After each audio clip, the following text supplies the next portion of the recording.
دین حق جاگ اٹھے دین کے رہبر جاگے، دین حق جاگ اٹھے دین کے رہبر جاگے، آئے سرکار تو ہم سب کے مقدر جاگے، آئے مسجد میں اذاں دینے بلال حبشی، آئے مسجد میں اذاں دینے بلال حبشی، سن کے آواز کو فردوس کے منظر جاگے، مسجدیں ہو گئیں آباد مسلمانوں سے، ممکنان حق کی عبادت میں برابر جاگے، زندگی نور کے سانچے میں نہ کیسے ڈھلتی، ساتھ اصحاب کے جب شافع محشر جاگے، اب رہا آیا غلط دل میں ارادے لے کر، دیکھ کر اس کو ابابیل کے لشکر جاگے، شاہی کو اس کی غلامی کا شرف حاصل ہے، جس کی آواز پہ انسان کیا پتھر جاگے۔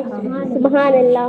دختران ملت اسلامیہ، السلام علیکم ورحمۃ اللہ وبرکاتہ۔ ہم اپنا سارا وقت کسی نہ کسی مصروفیات میں صرف کر دیتے ہیں، لیکن ہمارا سب سے قیمتی وقت وہی ہے جو اللہ اور اس کے رسول کی یاد میں گزر جائے، اس لیے کہ ذکر الہی زندگی ہے اور ذکر الہی سے غافل رہنا موت ہے۔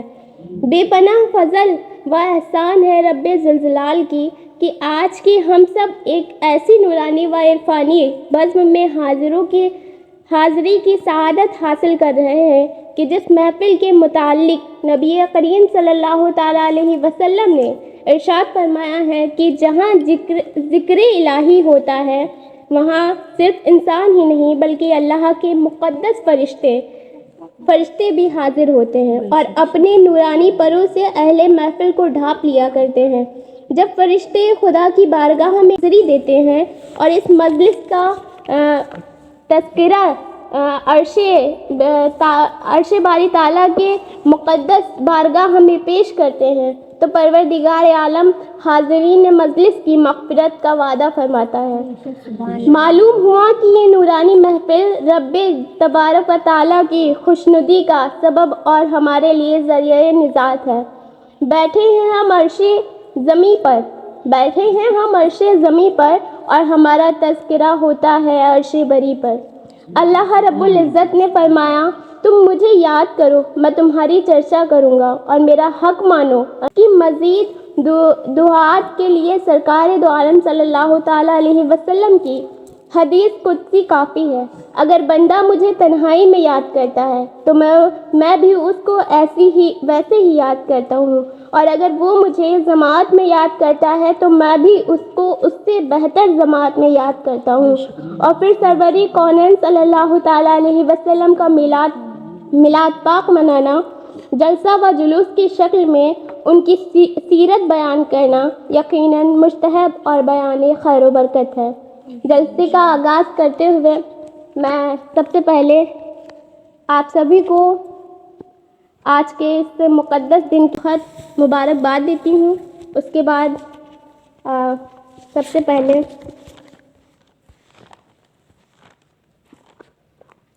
نثار تیری چہل پہل پر ہزاروں عید ربیع الاول، نثار تیری چہل پہل پر ہزاروں عید ربیع الاول، سوائے ابلیس کے جہاں میں سبھی تو خوشیاں منا رہے ہیں۔ تعریف کرتی ہوں میں خیر الانام کی، عزت بلند ہوتی ہے میرے کلام کی، اور میری لحد میں لائیں گے تشریف مصطفیٰ، عادت بنا رہی ہوں درود و سلام کی۔ اپنی تقریر کا آغاز کرتے ہوئے سب سے پہلے میں درود شریف کا نذرانہ پیش کرنے کے لیے آپ سب سے گزارش کروں گی اور اتنی آوازیں بلند کر کے درود شریف پڑھیں تاکہ صدر الشریعہ کی امت سے ٹکراتے ہوئے، اعلیٰ حضرت کی امت سے ٹکراتے ہوئے، خواجہ غریب نواز کی امت سے ٹکراتے ہوئے جا کے سیدھا گنبد خضرا پر ٹکرائے اور ہمارے نبی کریم احمد و مجتبی محمد مصطفیٰ صلی اللہ تعالیٰ علیہ وسلم کو ایسا لگنا چاہیے کہ ان کا امتی ان پر درود بھیج رہا ہے۔ تو پڑھیے باآواز بلند، گاتے ہیں نعرہ یہ ایمان والے، محمد ہمارے بڑی شان والے۔ ابتدائے شان محمد، ابتدائے کائنات سے پہلے ابھی زمین و زمان نہیں بنے، مکین و مکان نہیں بنے، یہ دونوں جہاں نہیں بنے، اور اہل سما دیکھتے ہیں کہ جنت کے ماتھے پر حضور صلی اللہ تعالیٰ علیہ وسلم کا نام چمک رہا ہے۔ ولادت مصطفیٰ 20 اپریل 571 عیسوی 12 ربیع الاول، صبح صادق کائنات میں ایسا نور چمکا کہ ستارے جھک گئے، بت گر گئے۔ ادھر عبد المطلب حیران ہے اور ادھر شاہ ایران پریشان ہے کہ محل کے 14 برج زمیں بوس ہوئے، صدیوں سے چلتا آتش گدا بجھ گیا، اور نشانیاں دیکھ کر الہامی کتابوں کے عالم پکار اٹھے کہ آ گئے وہ شاہ کہ جن کی سلطنت مشرق و مغرب تک پھیلی ہوئی ہے۔ مشکل تھے راستے آسان ہو گئے، دشمن یہ دیکھ کر حیران ہو گئے، اور رکھا میرے نبی نے دنیا میں جب قدم، پتھر بھی کلمہ پڑھ کے مسلمان ہو گئے۔ کبھی محمد لفظ پہ غور کیا ہے؟ یہ میم سے ممکنات عالم، یہ آسماں کا محضبی ہے، یہ ہے سے حکمت ہے حکمتوں کا، حکیم حق حفظ مومنی ہے۔ یہ میم سے ملتوں کا مرکز، مشیر اعلیٰ مرسلی ہے، یہ دال سے ہر درد کی دوا ہے، یہ مانگے چارہ گر یقین ہے۔ یہی محمد ہے ذات جس کی پلک پہ مشہور ہو گئی ہے، اور کسی کے پردے میں ایک ظاہر اور 4 مستور ہو گئی ہیں۔ اور یہ کاروانی کا سلطان، اسی کو سجتی ہے کچ کلائی، پھر اس کی نالین کو ترستی ہے 2 جہاں کی بادشاہی۔ یہی تو ہے جو فراز دارا پہ جا کے دے گا میری گواہی، اور اسی کا کلمہ پڑھیں گے سارے شجر ہزر مرغ مہماں۔ میری رضا چاہیے تو میرے حبیب کے دل کو شاد رکھنا، یہ تیری خدت سے بیچتا تھا، یہ بات تو بھی یاد رکھنا۔ اور تمام نبیوں کے قافلے کا، شاعر کہتا ہے کہ تمام نبیوں کے قافلے کا یہی تو سالار قافلہ ہے۔ 1,24,000 انبیاء ہیں، لیکن سب کا سردار رحمت للعالمین ہمارے نبی کو بنا کر بھیجا گیا ہے، اور ہم لوگ بہت خوش نصیب ہیں کہ ایسے نبی کی امت میں ہیں کہ شاعر کہتا ہے کہ تمام نبیوں کے قافلے کا یہی تو سالار قافلہ ہے۔ میں بے نشاں ہوں مگر اسی کے وجود سے ہی میرا نشاں ہے۔ یہ آسنائے مزاج رحمت، یہ بخششوں سے بھرا جہاں ہے، اسی کا رستہ ہے 2 جہاں میں، نجات آخر ہی کہکشاں ہے۔ اور میں اس کا مطلوب ہوں سوچ لینا، میرا محبوب بھی یہی ہے اس کی تعظیم تجھ پر واجب کہ میرا مطلوب بھی یہی ہے۔ اور محبوب نبی صلی اللہ تعالیٰ علیہ وسلم کو پروردگار عالم نے اپنا حبیب کہہ کر مخاطب کر رہا ہے، اور کوئی اپنا محبوب دیتا ہے بھلا؟ خدا اپنا محبوب ہمیں دے رہا ہے، اور کتنی شان سے عطا کر رہا ہے پروردگار عالم کی کیا شان ہے۔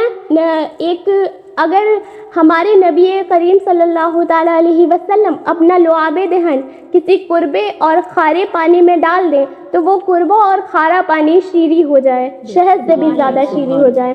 اگر چاند کی طرف اشارہ فرما دیں تو چاند کے 2 ٹکڑے ہو جائیں۔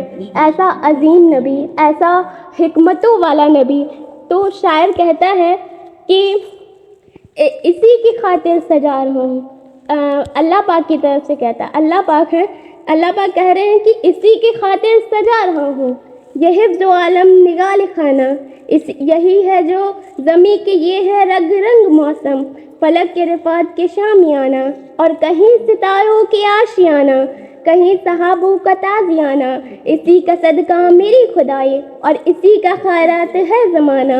اور ابھی تو اس کے نقشے خال میں کئی رنگ میں بھروں گا، میرا یہ وعدہ ہے روز محشر، جو یہ کہے گا وہ میں کروں گا۔ کیا اعلیٰ مقام وہ سرور کونین کا کہ پروردگار عالم نے اپنے کلام میں آپ کو کہیں مزمل، کہیں مدثر، تو کہیں سروز منیرہ کہا، اور آپ کے اخلاق کو انکا لعلی خلق العظیم، اور آپ کی رحمت کو وما ارسلنا انکا رحمت للعالمین پکارا۔ وہ یہ پیغام امت محمدیہ کے لیے ہے کہ قل ان کنتم تحبون اللہ فاتبعونی یحببکم اللہ، کہ اے میرے محبوب پیغمبر، اپنے امت کو بتا دیجئے کہ اگر خدا سے محبت کے دعوے دار ہیں تو میری اتباع کرو، خدا اپنا محبوب تمہیں بنا لے گا۔ کہ وہ خاتم النبیین کہ جن کے نام کے بغیر کلمہ نامکمل، اقامت نامکمل، نماز نامکمل، جنازہ نامکمل، میں اس نبی سے محبت کیوں نہ کروں کہ جن کی اطاعت کے بغیر، جن کے صدقے کے بغیر، جن کے وسیلے کے بغیر ہمارا اور آپ کا ایمان نامکمل ہے۔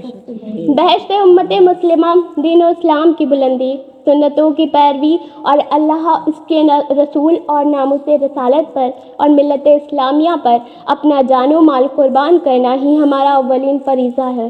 اور تاریخ اگر ڈھونڈے گی کہیں شانی محمد، تاریخ اگر ڈھونڈے گی کہیں شانی محمد، شانی تو بڑی چیز ہے، سایہ نہ ملے گا۔ اور مصطفیٰ آپ کے جیسا کوئی آیا ہی نہیں، مصطفیٰ آپ کے جیسا کوئی آیا ہی نہیں، آتا بھی کیسے جب اللہ نے بنایا ہی نہیں۔ السلام علیکم۔